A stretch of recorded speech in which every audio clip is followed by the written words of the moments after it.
Story time. This is really just for the ladies that are watching. Scariest moment of my life yesterday, no joke. I left Tucson after Maxy and JB because I had an appointment that I had to go to. It was nighttime. I was vibing out, listening to music on the phone, just watching the road. And then I was going through this city. I literally just got off the phone with Maxy and JB and I was like, this city is so sketch. Like there's no lights, there's no anything. I'm the only person on the road and I'm like, where am I? The ranch already? I literally said that to him. I was like, this town is so sketch. And he's like, just drive slow, be aware, drive slow, whatever. My phone dies. Seconds after I got off the phone with Maxy, my phone dies. I'm like, great, awesome, great. I was chilling at first because I was like, oh, I'll just pull over at the next gas station. There's no gas station in sight. I keep driving. I know I'm going off the beaten path because I didn't have the directions. And so I should have just taken the 10 the whole way. Start getting worried, like I'm starting to hyperventilate and I start following the car in front of me. I was literally gonna get out of the car, walk to the person in front of me and be like, help me, where am I? I don't know what to do. So, and no, I don't have a map, like an OG map in my car. We just got this car because the Tacoma ended up being a lemon, but that's another story. I'm freaking out. The car in front of me ended up going into a city. I pull over at the first gas station and I was like, hey, do you guys have chargers here? And they're like, sorry, hun, we don't sell chargers here. Normal looking dude, white guy, red beard, tatted, had sleeves, maybe 35 to 40. He was like, I know exactly how to get you there. Let me show you. I'm so trusting of people. I was just like, okay, yeah, and desperate. He's like, okay, so take this, you know, but honestly, you know, not trying to be creepy, but like you could totally crash at my pad tonight if you want. Like you can charge your phone all night and then in the morning have a fresh start.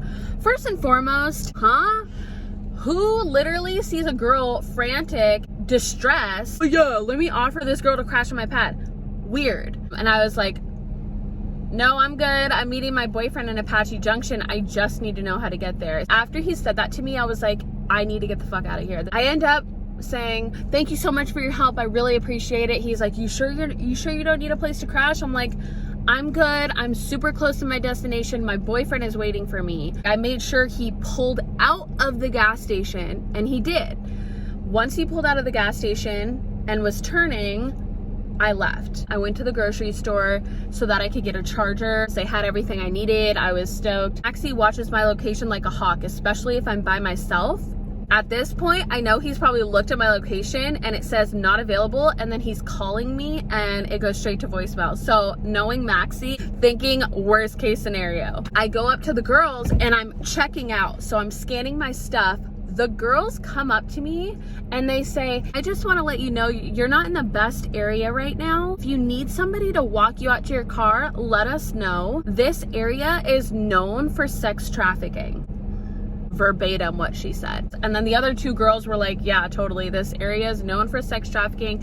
And the guys that pick you up are like totally normal, like not what you think someone who's trafficking would look like. They're like, you know, we just want you to be careful because we know that you're lost, trying to get to where, you know, Phoenix. So let us walk you out to your car.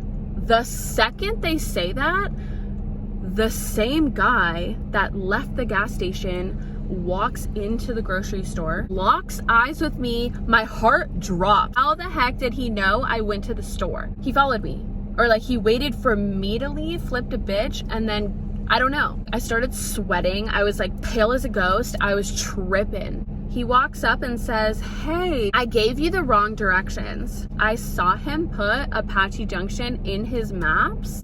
There was no giving me the wrong direction. It was just an excuse for him to either A, come find me, or B, I don't know what. All I knew is he followed me into the grocery store after I saw him leave, and then he walks in trying to find me. Luckily, I was at the self-checkout talking to these girls, and he's like, do you want me to help you with the directions? The girl at the grocery store wrote down the directions for me step by step in case the charging didn't work on my phone. And I lifted up the directions. I was like, no, I'm good. Thank you so much. He goes, totally told you to go on the opposite freeway. You're not supposed to go. And I was like, I'm good.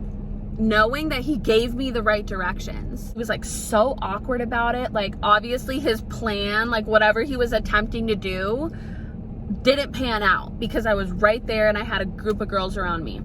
And I was fucking petrified, you guys. Like, I drove the rest of the way with the light on. The second my phone lit up, I called Maxy. He was in the shower. He was like, dude, I was tripping. I called Dimebag. So worried I was gonna come get you. Like, how would you have got me? The craziest part was the girls had just told me that the area that you're in is like stomping grounds for sex trafficking. When he walked away, I told them the whole story, and she goes, I can't tell you how many times girls have gone missing and the culprit or the person who, you know, kidnaps them, normal looking dude, what was he trying to do?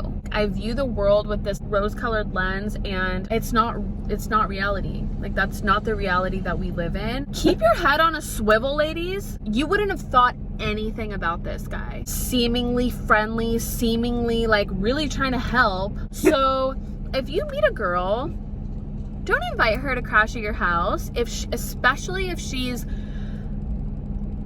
distressed and like lost, confused, any of that. I can't even begin to express how I felt in that moment. Words will never do it justice. What if I wasn't in self-checkout? What if I was in the back of the store by myself with the chargers? Would he have put a gun up to me and said, let's go? Am I tripping? Who knows? But you can't trust anybody. Put your Find My Friends on for somebody. Your mom, your dad, your brother, your sister, your best friend. Somebody should be having your location. Watch where you're going. Be attentive. Look around at your surroundings. Just because someone looks a certain way doesn't mean that they're not going to do something to you. I'm going to start traveling with these dogs because I don't want to be by myself. I'm scarred. All right, on a brighter note, my mom is coming tonight. She's coming to Phoenix. She's flying in from LAX. I'm not going to be by myself at the campground. My mom is going to be with me. Content moving forward will primarily be preparing to go off grid. We're in a city for 1 or 2 months, so we're going to live it up while we can, and that's that. I love you guys so much. Thank you for watching. Peace.